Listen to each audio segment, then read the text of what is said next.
Eu vou estar meditando na palavra de Deus, num texto longo, e eu vou citar alguns trechos dele, e vou indicar o próximo trecho para você, lá no segundo livro de Crônicas, começando no capítulo 29, vai até o capítulo 32, mas eu não vou ler tudo isso não, eu vou pegar alguns trechos e a gente vai meditar nele. Mas antes eu queria dar uma palavra pastoral aqui para vocês. Faz algumas semanas já que o inimigo tem se levantado contra a nossa igreja, não é? Eu acho que a gente está incomodando, né? Senão ele não faria isso, né?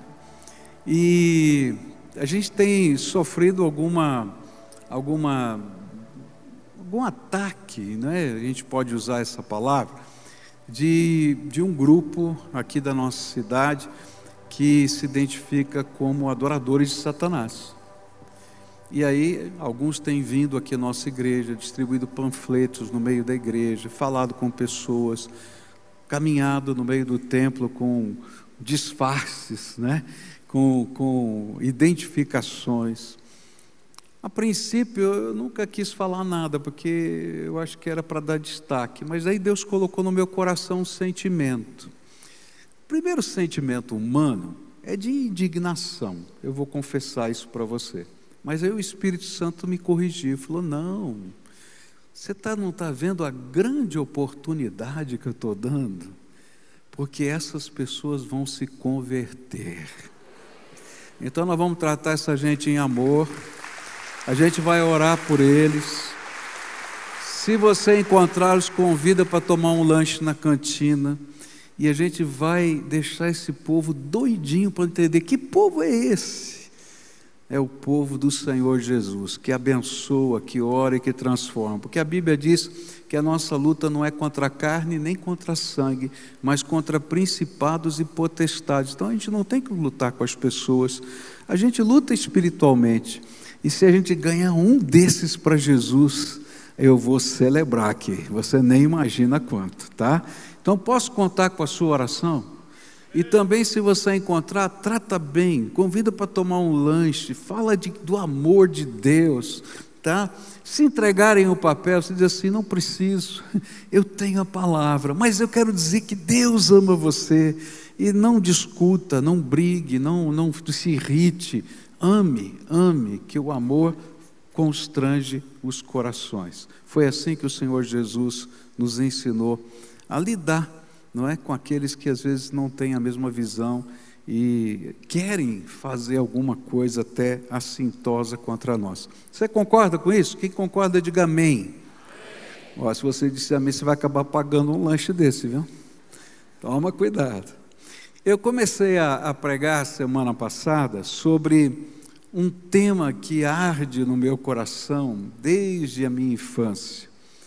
E eu coloquei o título dessa série de mensagens como Quero Viver um Despertamento. Eu quero viver um despertamento espiritual, eu quero viver um avivamento. E eu contei aqui para vocês que desde a minha conversão eu já li tantos livros, biografias, fiz até cursos sobre esse assunto, porque na verdade o que eu desejava de todo o meu coração é experimentar tudo quanto esse Deus tremendo e maravilhoso, que se revela nos avivamentos, quisesse fazer na minha vida. E ao longo dessa busca, Deus colocou alguns textos de histórias de avivamento. E eu queria, ainda que eu entenda que ninguém pode produzir um avivamento, porque só Deus derrama esse avivamento, mas há algumas coisas que, se nós aprendemos a buscar e trazer para o nosso coração, facilitam o derramar da graça de Deus sobre a nossa vida. E aí eu então comecei a estudar semana passada o avivamento que aconteceu em Israel, melhor, em Judá, em Jerusalém, e depois se espalhando por aquelas terras, nos tempos do rei Ezequias, que se encontra lá em 2 Crônicas, capítulo 29, 30, 31 e 32.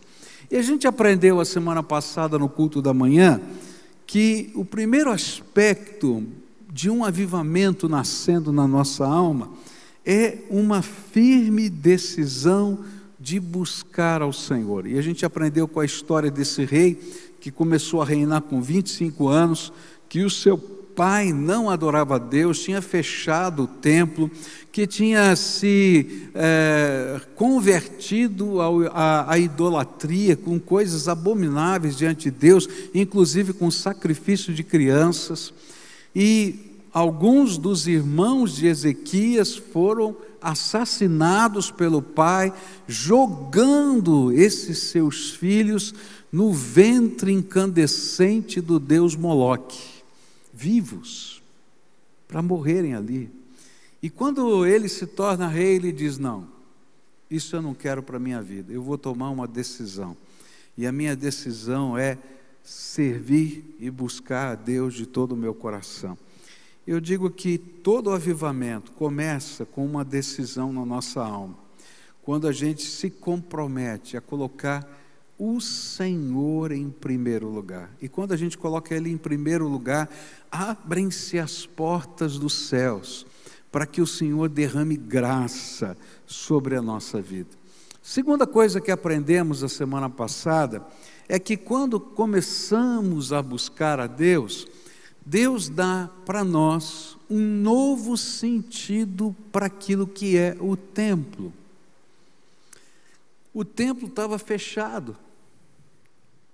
E para nós, talvez que não tenhamos vivido uma experiência profunda com o Senhor, o templo esteja fechado dentro do nosso coração e da nossa vida.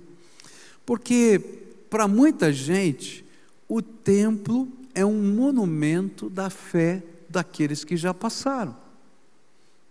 E eu disse a semana passada, né, que alguns que estão aqui não sabem nem quanto custou um banco desse, como é que foi feita a janela, como é que foi tudo isso, porque isso não foi a fé que eles têm que fez com que essas coisas acontecessem. Mas tem muita gente que passa por aqui e só diz: isso aqui é um monumento à fé de algumas pessoas.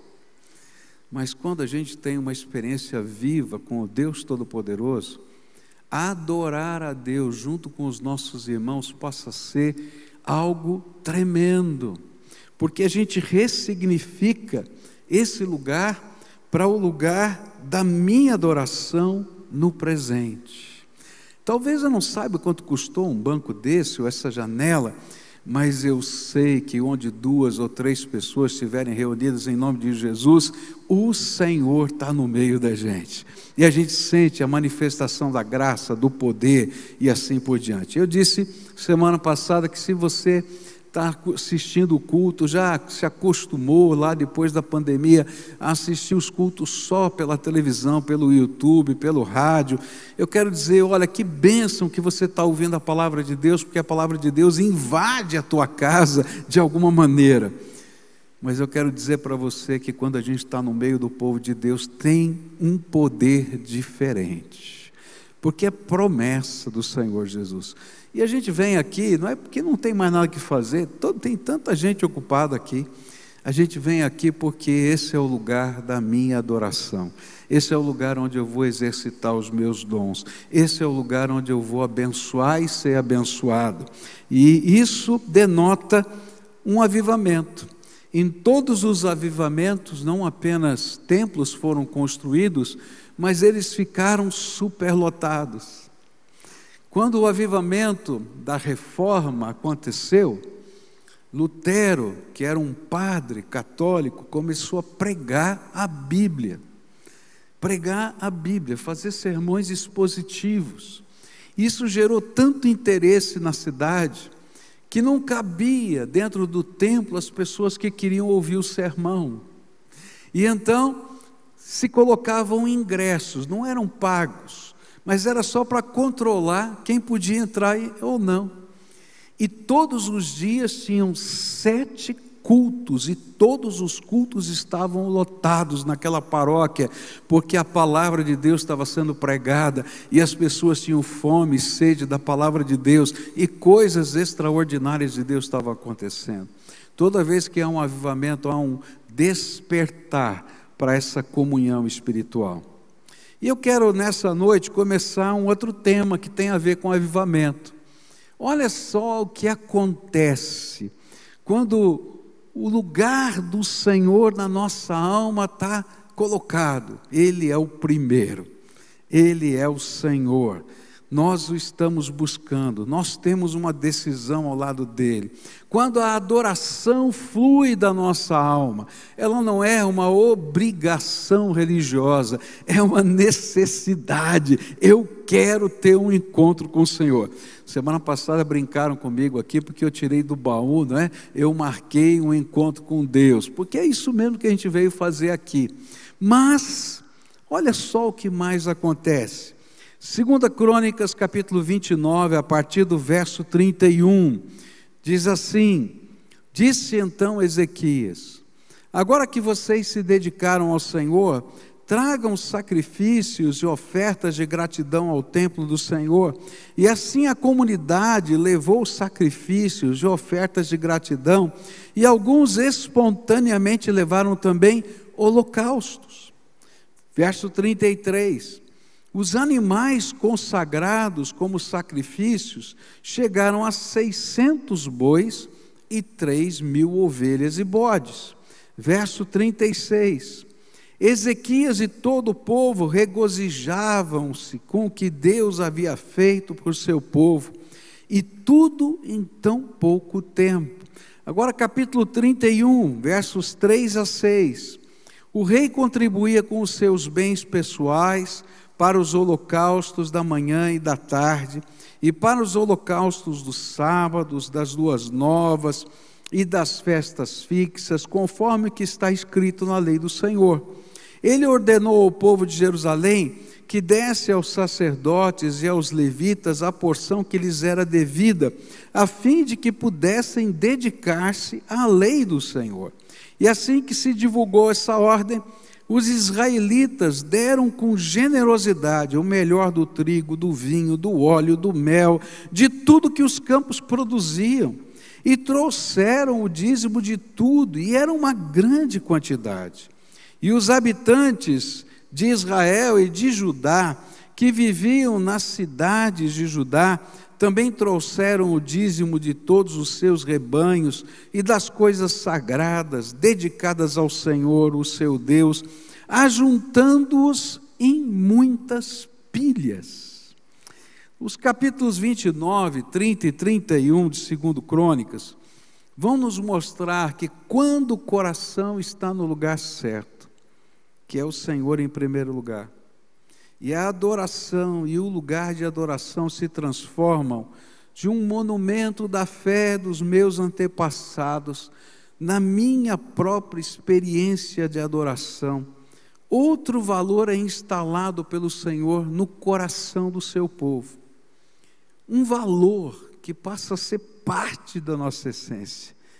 Investir no reino de Deus com alegria e liberalidade. E esse investimento que, à primeira vista, poderia parecer algo tremendamente sacrificial, pesado, quase uma extorsão, passa a ser alegria e prazer espiritual. E quando a gente está vendo a história, a gente vai ver que o primeiro a se converter nesse sentido foi o rei. O rei foi ele que votou colocar o Senhor em primeiro lugar. Então, ele tinha que dar o primeiro exemplo. Então ele disse: olha, tudo que é necessário para o sacrifício diário, para se cumprir a lei, para o templo funcionar, para ter todas as bases funcionando, eu vou dar do meu recurso pessoal. E ele começa então a ofertar. E aí então ele diz para a corte, para aqueles seus líderes que estão ao seu redor: bom, agora que nós já começamos, então agora é sua vez. E aí então a corte começa, e aquele número que eu falei de ofertas, foram as ofertas só dos líderes, eles começaram. E aí alguém disse: mas isso é um privilégio, isso é uma bênção, por que a gente não fala para todo o povo viver isso? E aí então todo o povo começa a praticar isso. E é interessante, porque nesse tempo da história, Israel e Judá eram dois países diferentes. E aqui diz no texto que a gente leu, que não apenas o povo de Judá, mas o povo de Israel estava se convertendo, porque tinha tido um movimento de fé para a celebração da Páscoa, e eles saíram de Judá, visitando a cidade de Israel e dizendo: olha, nós vamos celebrar a Páscoa, depois de muitos anos, querem celebrar conosco? E vieram, aqueles missionários foram, anunciaram, e quando eles voltaram, veio o povo de Israel, e o povo de Israel voltou a adorar a Deus, e se converteu ao Senhor, e então aqueles convertidos disseram: nós queremos participar disso também. Olha que coisa linda, esse movimento de liberalidade é tão grande e natural, que eles não tinham lugar para guardar as ofertas. Olha que coisa, porque a maioria das ofertas eram em espécie. Então o que eles levavam? Levavam a 10ª parte do rebanho, levavam a parte da colheita, e começaram a trazer no templo. E o templo não estava preparado, ele tinha sido fechado, ele tinha passado por uma pequena reforma, mas eles não tinham previsto isso. E como não tinha lugar, começaram a fazer montões. Então na porta do templo tinha um montão de trigo. Olha, é trigo, põe trigo aqui. Olha, tal. Eu vi alguma coisa parecida com essa quando a gente estava começando o trabalho com os ucranianos. E a gente pediu doações. Gente, eu nunca vi tanta doação chegar. Chegava de caminhão aqui. Chegou uma hora que a gente falou: por favor, não traga mais doação, porque a gente não tem onde pôr. A gente não sabia mais, era na capela, era nas salas, era tanta coisa, porque o povo, com alegria e liberalidade, estava vindo trazer. E olha, não era só da igreja não, era da cidade inteira. Tinha lugares que dizia: você tem um caminhão, traz aqui, porque senão não dá para carregar. Nós mandamos o nosso caminhão, ele fez 4 viagens. Eu imagino como foi lá. Eu imagino como foi. E aí o rei foi mais inteligente do que eu. Porque eu falei: manda parar de trazer. O rei falou: não, isso aqui é um movimento de Deus para abençoar toda essa terra. Então nós vamos construir depósitos. E ele começou a construir os depósitos para isso. Talvez alguém, ao passar e vendo aqueles montões, pudesse falar como Judas disse certa vez, diante da oferta do perfume de grande valor que foi derramado sobre os pés de Jesus. Judas disse: que desperdício.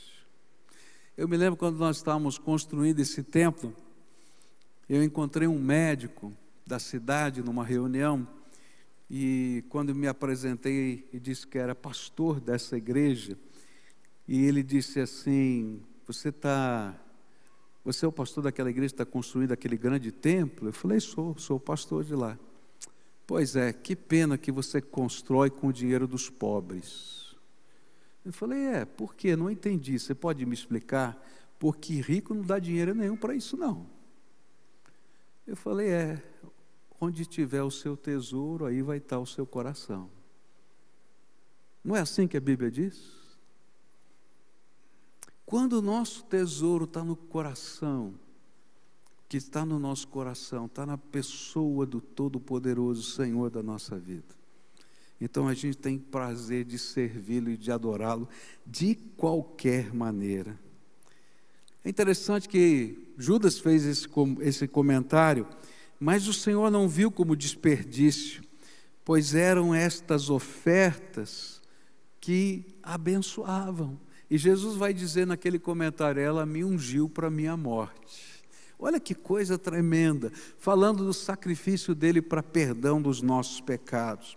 Aquele rei também não dispensou as ofertas, porque aquelas ofertas sustentavam os sacerdotes, os levitas que ministravam ao povo, mas eram elas também que deveriam atender aos órfãos e às viúvas, bem como promoviam a instrução que os levitas levavam a todas as aldeias de Judá, para que todas as crianças pudessem ler a Torá.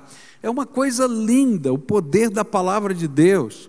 A palavra de Deus se tornava a grande motivação para todo mundo em Israel aprender a ler e escrever. Naquele tempo, as crianças aprendiam a ler e escrever, porque em todas as aldeias tinha um levita sustentado para ensinar a ler a Torá. Aqui na cidade de Curitiba, a primeira escola que permitiu mulheres aprenderem a ler e escrever foi a escola fundada pelos luteranos, porque os alemães chegaram aqui no país e a religião oficial era católica, e havia um edito de que só homens podiam aprender a ler e escrever. E eles disseram, não, as nossas filhas precisam ler a Bíblia. E eles conseguiram então uma permissão especial do imperador Pedro II, para que as mulheres de Curitiba que estudavam na escola luterana pudessem ler e escrever. E abriu a porta para a leitura escrita no Brasil todo, para as mulheres, por causa de um crente. Palavra. Gente, que coisa linda. Olha só o que a Bíblia diz em Deuteronômio 14, 28 e 29.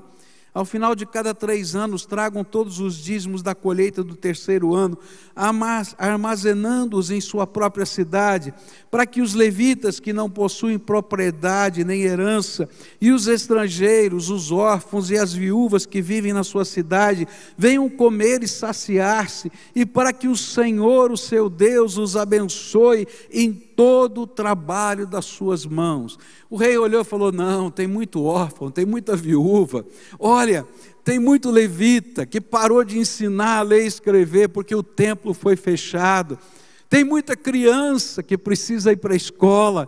Então esses montões nós vamos guardar e vamos distribuir conforme a palavra de Deus ensina. E aí ele começa, se você ler o texto, ele cria todo um sistema para fazer com que, com muita fidelidade, aqueles recursos fossem distribuídos segundo a vontade de Deus. Quando o nosso coração muda, investir no reino, investir em pessoas, não só desejar o bem delas, mas de fato fazer o bem, passa a ser parte da nossa natureza. Eu acho tremendo, porque quando Jesus está se despedindo dos seus discípulos, depois da sua ressurreição, ele marca encontros com seus discípulos, ele já ressuscitado. E um deles vai acontecer lá na Galileia, onde Jesus se encontra com Pedro, e ele vai restaurar Pedro depois de tê-lo negado 3 vezes. E ele repete o mesmo sinal que fez com que Pedro aceitasse o desafio de ser um discípulo, um apóstolo. Ele faz uma pesca milagrosa. Ele pergunta lá da praia, vocês têm alguma coisa para comer? E a Bíblia vai dizer que ele já está assando um peixinho ali. Está precisando de nada. O Senhor não precisa de absolutamente nada. Ele está lá assando o peixinho dele. Vocês têm alguma coisa para comer? E aí os pescadores tinham passado a noite inteira pescando e não pegaram nada. Ele disse, não temos nada para comer, não pegamos nada. Ele diz, joga a rede do outro lado. E eles jogam a rede do outro lado. E aí um cardume entra na rede. E eles começam a pescar e vê aquela quantidade de peixe. E aí João olha para Pedro e Pedro olha para João e diz assim, já vimos esse filme antes.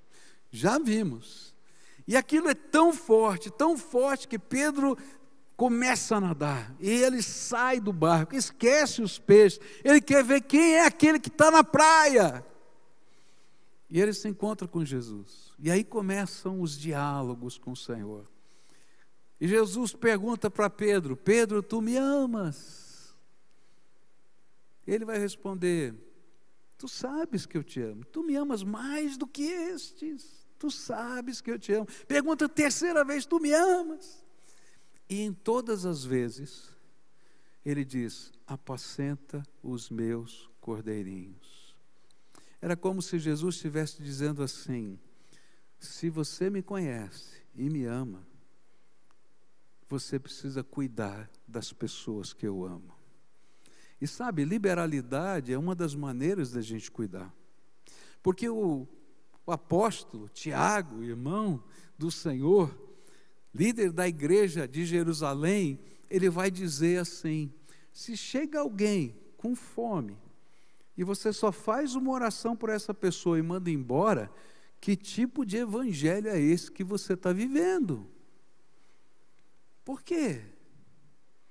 Porque você não entendeu a necessidade das pessoas. É por isso que Jesus vai dizer para os discípulos dele, quando tem uma multidão que ele está pregando, e eles dizem assim, Jesus, eu acho que falaram baixinho para Jesus, Jesus, está ficando tarde, tem 5.000 pessoas aí, aqui não tem muito lugar bom para comer aqui, não tem nada, manda esse povo embora para se virar.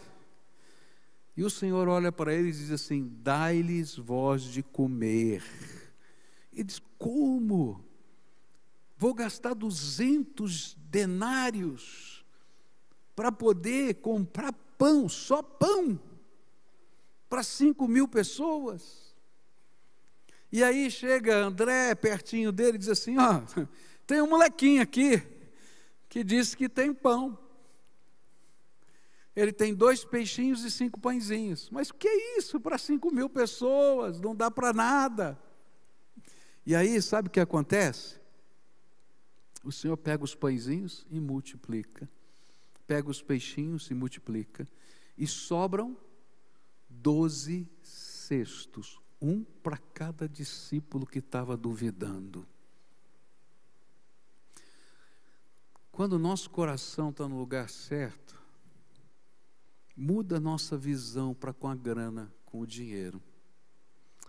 Quando eu estudei esse texto, há uma semana atrás, eu falei que eles tinham se tornado adoradores, o povo, de Baal e Azera, ou os Baalins. E o que representavam esses deuses? Era o Deus da terra, o Deus do trovão, da chuva, e o Deus do prazer. E o que eles representavam na prática? Representavam a busca desses homens de posse, poder e prazer. E eu disse a semana passada, olha, eu acho que não mudou muito na sociedade de hoje não, né? O que a maioria das pessoas estão procurando para a sua vida? Posse, poder e prazer.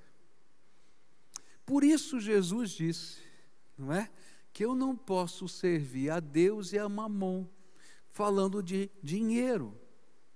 Porque se posse, poder e prazer faz parte da minha índole e eu estou preso a isso, então é como se eu estivesse sendo um adorador de Baal e Azerote.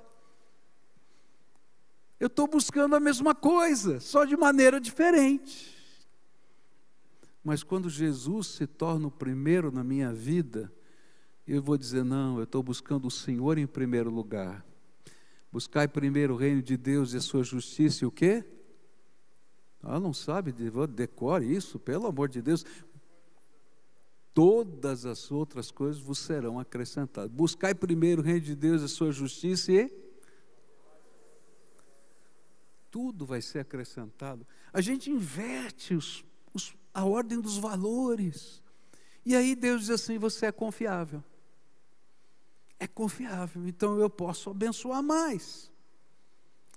Mas se ofertar ao Senhor, se dar o dízimo, contribuir generosamente para o sustento de pessoas, lhe é pesado, tenha certeza, você está precisando de um avivamento espiritual na tua vida. Porque esse é um sintoma da frieza que vai no seu coração. E também é um sintoma da falta de gratidão e de reconhecimento de que tudo que você tem procede das mãos do Senhor. Eu falava isso e falo agora, que até o ar que você respira é bênção de Deus. Porque se Deus tirar de você o fôlego da vida, você morre. Mas o fôlego da vida está aí, por isso você está respirando. E eu me lembro de um médico, não é, que trabalha na UTI do hospital, pegou Covid, e aí eu liguei para ele, para a gente orar junto. Ele disse: pastor, agora eu entendi aquilo que o senhor sempre falava, porque eu quero puxar o ar, não vem, não tem jeito. Se o Senhor não me abençoar, até o ar que eu respiro, eu não consigo respirar. É sério, tudo que a gente tem, tudo que a gente é, procede das mãos do Senhor, é bênção de Deus, é graça, é o Senhor que te dá dons, que te dá capacidade, que dá inteligência, é o Senhor que provê as suas necessidades, é o Senhor que abre portas e fecha portas segundo a sua vontade, é isso que diz a palavra do Senhor. Quando algo novo de Deus ocorre em nós, nós entendemos o sentido que os recursos que Deus tem colocado nas nossas mãos significam. Por isso Malaquias, capítulo 3, vai falar: pode um homem roubar a Deus? Contudo, vocês estão me roubando. E ainda pergunto: como é que te roubamos? Nos dízimos e nas ofertas. Vocês estão debaixo de grande maldição, porque estão me roubando, a nação toda está me roubando. Tragam os dízimos, o dízimo todo ao depósito do templo, para que haja alimento em minha casa. Ponham-me à prova, diz o Senhor dos Exércitos, e vejam se não vou abrir as comportas dos céus e derramar sobre vocês tantas bênçãos que nem terão onde guardá-las.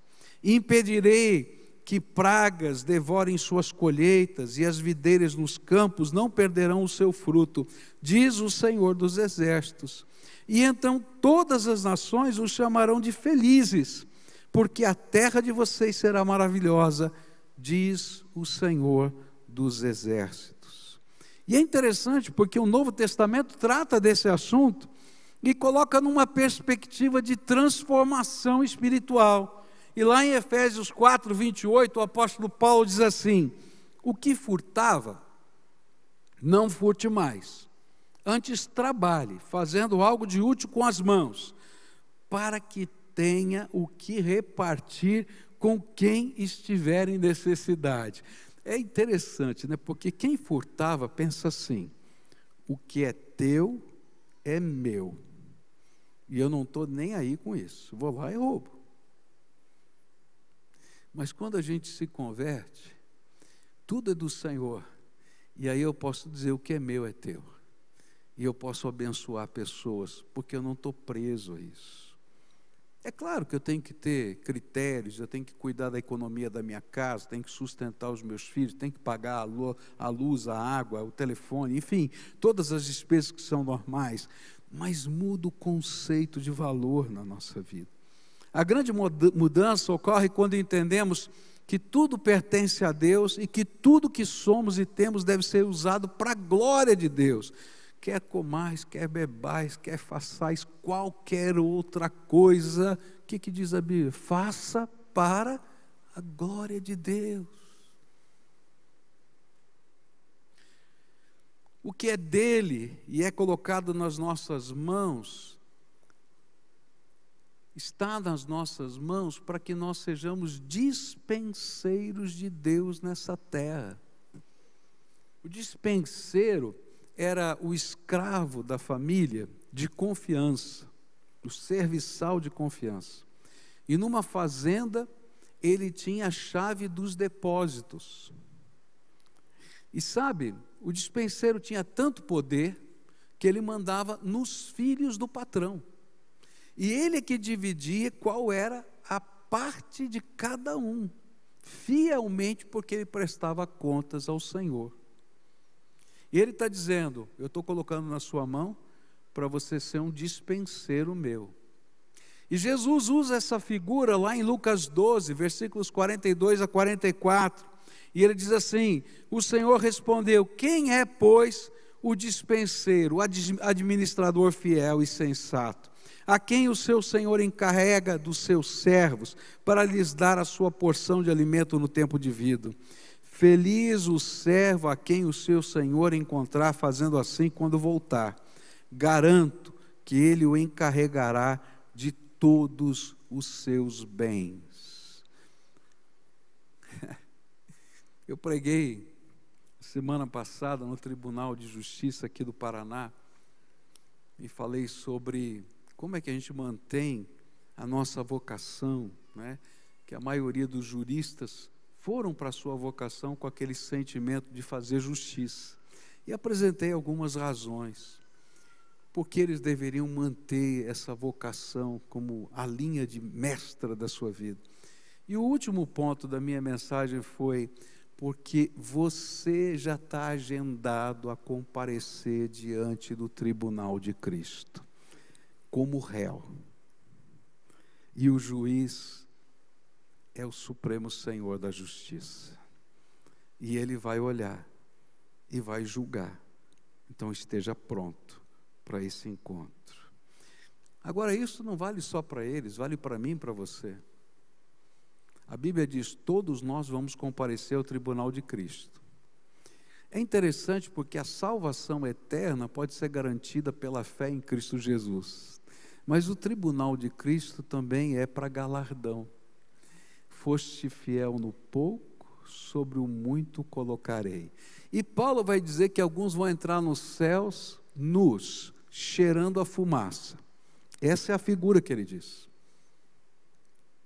Nem roupa sobra.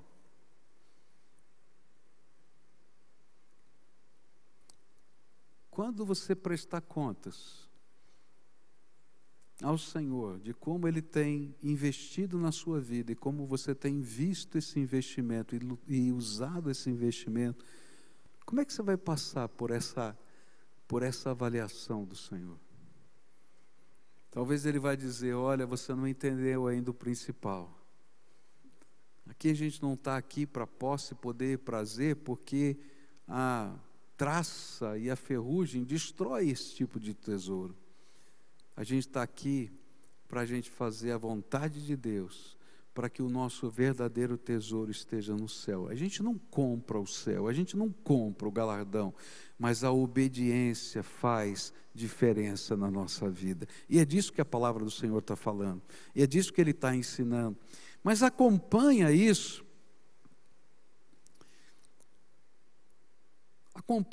algumas promessas do Senhor. Marcos 7,37, o Senhor vai dizer que a gente vai dar de comer para as pessoas, mas Ele tem algumas promessas para nós. Ele diz assim, 2 Coríntios 9, versos 6 a 15, diz assim: lembrem-se, aquele que semeia pouco, também colherá pouco, e aquele que semeia com fartura, também colherá fartamente. Se você tem uma terra, não é?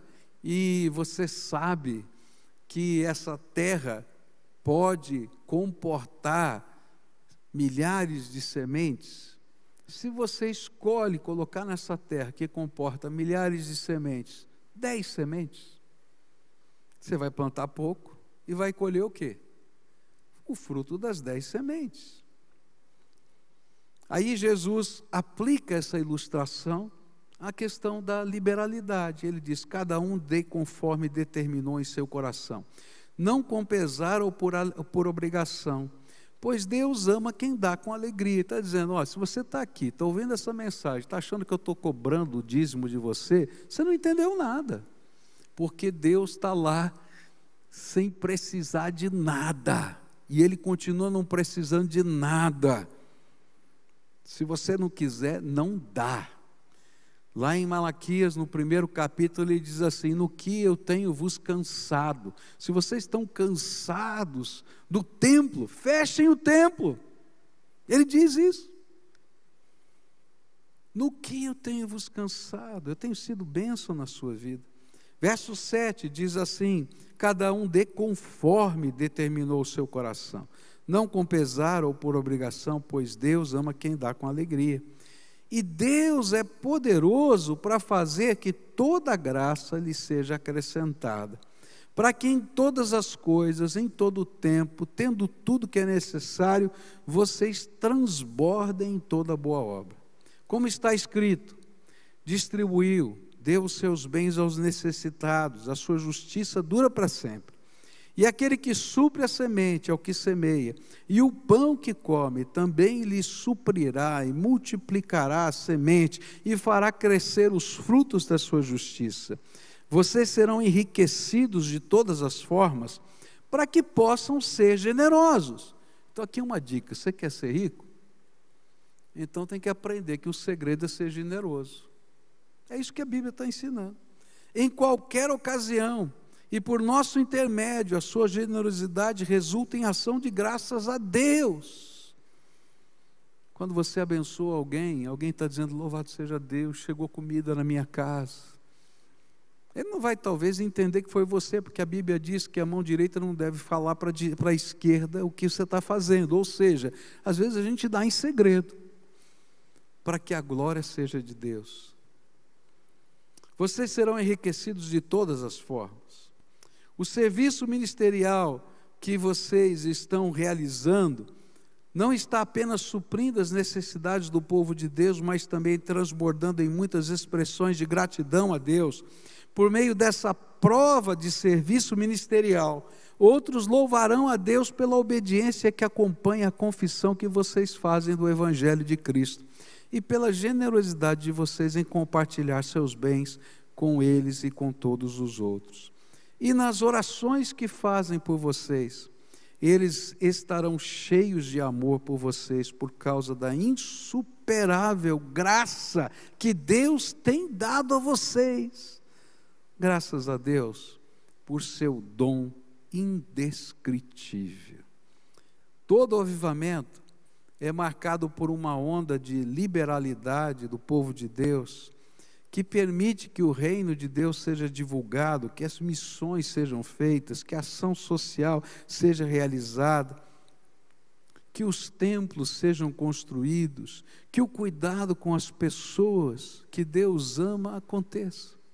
Quando a gente estuda a história dos avivamentos, a gente vai ver que nessa época as grandes missões, tanto sociais, que mudaram a história, que mudaram o jeito das nações enxergarem os problemas sociais, aconteceram por homens e mulheres de Deus movidos pelo Espírito, que fizeram ações grandiosas. Eu podia dizer de vários. A patrona da enfermagem foi uma mulher inglesa que Deus tocou o coração a sair da sua cidade e acompanhar as tropas na guerra da Crimeia. E sabe por que o símbolo da enfermagem é uma lâmpada? Porque aquela mulher, ela vestia-se de branco, colocava uma cruz representando Jesus, porque não existia esse símbolo antes disso, ligado à medicina e nada, representando Jesus, porque ela era uma missionária do Senhor. E todo e qualquer soldado que estivesse no fronte, gemendo de noite, ela ia com essa lâmpada, iluminando esse vestido, com essa cruz, e recolhia para tratar em amor, se ele fosse amigo ou fosse inimigo. Por isso, ninguém tinha coragem de atirar nela e nas suas companheiras, porque sabiam que um dia talvez estivessem naquele lugar, e aquele era o único socorro que Deus estava mandando para essa pessoa. Sabe, foi no meio de um avivamento que essa mulher foi para a Crimeia. No passado, na Inglaterra, as crianças órfãs conviviam com os loucos, nos manicômios. Era um depósito de gente. E no meio de um avivamento surge um homem chamado George Miller. E ele diz, isso está errado. Está errado. E Deus fala para ele, você tem que começar. E ele disse: tá bom, eu vou começar a cuidar da criança, mas eu nunca vou pedir dinheiro, o senhor vai ter que fazer milagres. Ele falou: tá feito, você faz a tua parte que eu faço, a minha. E ele começou a cuidar de crianças. Durante a sua vida ele cuidou de mais de 2.000 crianças simultaneamente. Em um período da sua vida tinham 2.000 crianças sob o cuidado dele, fora aquelas que passaram por ele. E nunca pediu um tostão, porque ele cria num Deus todo-poderoso que movia corações generosos. E aconteciam milagres. Um dos primeiros milagres que ele conta é que ele está à mesa para servir algumas crianças que ainda moravam na sua casa. E não tinha pão, e não tinha leite, e não tinha nada. E de repente batem na porta dele e dizem assim: o senhor é que cuida de crianças? Sou. Pois é, a roda da minha carroça quebrou aqui em frente da sua casa, e eu vou perder todo o leite, todo o pão que eu produzi para vender. Você não quer para as crianças? Ele falou: agora mesmo, o meu Senhor mandou quebrar a roda, né? Eu não sei se ele falou isso, mas eu já pensei, o meu Senhor, né, mandou quebrar a roda, porque Deus sabe. Quando a gente vê a obra de Deus acontecendo, a gente vai dizendo assim: Senhor, eu não consigo entender os teus caminhos. Quando os homens tinham filhos chamados bastardos, que não eram reconhecidos como filhos legais, foi no meio de um avivamento que Deus levanta um grupo na Inglaterra para combater essa lei e derrubar essa lei, para que todas as crianças pudessem ser reconhecidas sua paternidade. Isso se espalhou pelo mundo. Foi no meio de um avivamento que Deus levanta um homem para ser um deputado, né, usando a nossa linguagem aqui, da Câmara dos Comuns, lá na Inglaterra, para impedir a escravatura no mundo. Essa era a meta desse homem, não era nem no país dele. E ele conseguiu aprovar uma lei que a Marinha da Inglaterra pudesse abordar qualquer navio negreiro, e qualquer lugar que prendesse negros para a escravidão, em qualquer lugar do mundo, porque isso era abominável aos olhos de Deus. Nos avivamentos, os gestos de generosidade passam não só pelo dinheiro, mas por uma visão diferente das pessoas que estão ao nosso redor. E nós queremos ser para a glória de Deus. Movimentos missionários, missões nasceram nos avivamentos, porque mudou a mentalidade e o coração. Sabe, se o seu coração está vivendo um avivamento, então generosidade vai fazer parte disso. Mas se ainda você está focado em posse, poder e prazer, você não aprendeu a lição principal: buscai primeiro o reino de Deus e a sua justiça, e todas as outras coisas vos serão acrescentadas. Vou fazer uma pergunta chata. Você me ajuda aqui, tá? Olha para quem está perto de você e diz assim: o avivamento já chegou no seu bolso? Não precisa responder. Agora só escuta a pergunta de volta, porque ela também é para você. Já chegou no teu bolso? Quando você levanta as suas mãos para os céus, muita gente levanta as mãos para adorar, e essa figura aparece em toda a Bíblia. A gente está mostrando que as nossas mãos estão limpas e que o Senhor pode nos abençoar. Mas se as nossas mãos estão apegadas a coisas que Deus diz assim: você não entendeu ainda o valor? Por isso, nessa noite, o apelo vai ser diferente. Eu vou contar para você uma história, e eu vou pedir para você ajudar a gente nessa história. Por quê? Porque essa história não tem nada a ver com essa igreja. Porque eu não vim aqui pedir dinheiro para o meu ministério. Eu vim aqui ensinar um princípio da palavra de Deus para você.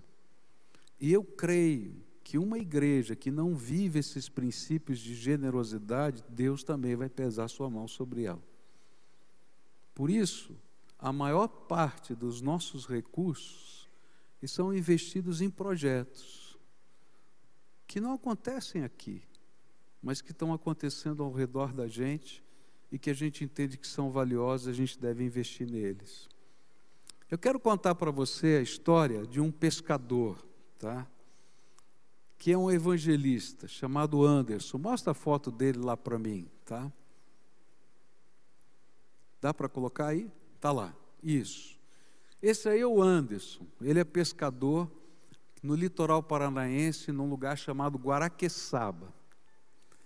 E ele é evangelista de uma igreja que não tem pastor, porque não tem dinheiro para pagar o pastor.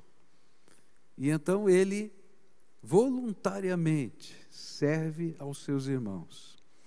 Esse Anderson que está lá, vive da pesca. Ele ganha em torno de R$ 1.200 por mês. Eu tive a coragem de perguntar para ele: quanto você ganha? R$ 1.200 por mês. Trabalha como pescador, sai de noite para dirigir culto, visitar pessoas, orar pelos enfermos e assim por diante. E o Anderson e a comunidade dele têm um sonho. Mostra o sonho deles aí para mim. Eles começaram a construir um templo. Está aí a foto desse templo aí. Mostra a próxima foto, que é a planta que eles fizeram, né, do templo que eles querem construir. E eu estava numa reunião pregando em Tagaçaba, que é na região ali, e esse Anderson veio me procurar e disse assim: pastor Pascoal, eu vim aqui de Guaraqueçaba para Tagaçaba, é uma estrada horrível, você leva algumas horas para andar poucos quilômetros, porque não tem asfalto, esburacadas, uma chuva que estava caindo naquele dia, incrível, porque eu tive um sonho, que eu precisava contar essa história para o Senhor. E aí eu já estava indo embora, porque eu preguei lá e voltei no mesmo dia. Levamos 4 horas para ir, 4 horas para voltar. E aquele homem estava lá me esperando, e me contou o sonho dele, construir esse templo. E eu perguntei para ele: Anderson, quanto vai custar esse templo? Ele ficou todo vermelho, envergonhado, disse assim: pastor, eu só quero que o senhor ore por isso, e quem sabe nos ajude de alguma maneira, mas não quero falar do valor. Ele falou: não, eu quero saber qual é o valor. Ele falou assim: R$500 mil. Eu fiquei pensando, como é que um homem que ganha R$1.200, numa comunidade que a maioria ganha mais ou menos isso, quando tem emprego, sonha em alguma coisa assim? Então, ou ele é maluco, ou é um homem de Deus. Eu acho que ele é um homem de Deus, porque os homens de Deus creem no imponderável de Deus pela fé. Hoje o apelo desse sermão é diferente. Eu queria que nós, não sei se vamos atingir os R$500 mil aqui, mas que nós dessemos uma oferta generosa para essa comunidade construir o templo dela. Todos os meses a nossa igreja manda para essa comunidade 100 cestas básicas, porque eles precisam de ajuda para comer. O Humberto está aqui, né? Dá uma cena aí, né? Mais ou menos 100 cestas básicas, aí um pouco menos, né? Às vezes um pouquinho mais, menos, às vezes menos, né? Todos os meses nós vamos lá. Estamos adotando agora uma outra comunidade ali próximo, que é a Ilha Rasa, que nós vamos ter, é Guaraqueçaba, faz parte dessa comunidade. E hoje eu queria que a gente fizesse uma oferta voluntária de amor. Você que está aqui, ora a Deus e pergunta: qual é a minha parte nesse negócio? Para a gente exercitar esse princípio. Você que está em casa, você pode contribuir pelos meios, coloca lá os meios de contribuição, só que você vai ter que mandar um recadinho: oferta para o pescador, oferta para Guaraqueçaba, tá? Não é para ele, é para aquela igreja que está sendo construída. Por quê? Porque eu não quero que um tostão desse dinheiro que a gente vai levantar aqui hoje, depois desse sermão, fique aqui. Sim. Pix. Tá pedindo para identificar. Se você mandar um Pix, coloca 99 centavos, que ele sabe que tudo que vier com 99 centavos no Pix, ele vai para essa finalidade. Obrigado, viu, Paulo? Agora tem uma outra parte dessa conversa aqui. Talvez hoje o Senhor esteja mostrando para você que teu foco está no lugar errado. Querido, se a tua vida está focada em posse, poder e prazer, você está perdido. Vai se frustrar, porque nada disso preenche o nosso coração. Agora foca em Jesus, que o Senhor nos abençoa muito mais abundantemente além daquilo que pedimos ou pensamos, segundo o poder dele que em nós opera. É promessa do Senhor. Então hoje, olha para isso com carinho e toma atitudes práticas. Tá? A gente começa, se você for pagar o que você deve para Deus, você está lascado. Ainda bem que Deus é misericordioso. Começa daqui para frente e vive a fidelidade do Senhor para a glória do Senhor. E o Senhor vai provar a tua vida. E Ele vai colocar pessoas, vai colocar situações para você ser instrumento da graça de Deus. Amém? Então, enquanto a gente estiver cantando, se você sentiu no seu coração o desejo de participar desse movimento de fé, como oferta voluntária, eu não vou chamar sacrificial, porque nenhuma oferta pode ser sacrificial, tem que ser com alegria, mas que tenha sentido e significado, porque às vezes a gente acha que oferta é igual a esmola. Esmola é o que está sobrando, oferta é o que eu estou tirando de mim para colocar na mão do Senhor. Então vamos ficar de pé, vamos adorar a Deus. E se você sente esse desejo, traga aqui as suas ofertas ao gasofilácio. Você que está em casa, usa esses meios e nós vamos ajudar a construir esse templo. E um dia eu quero trazer o Anderson aqui para vocês conhecerem e a gente poder celebrar com ele a vitória que Jesus vai dar para ele.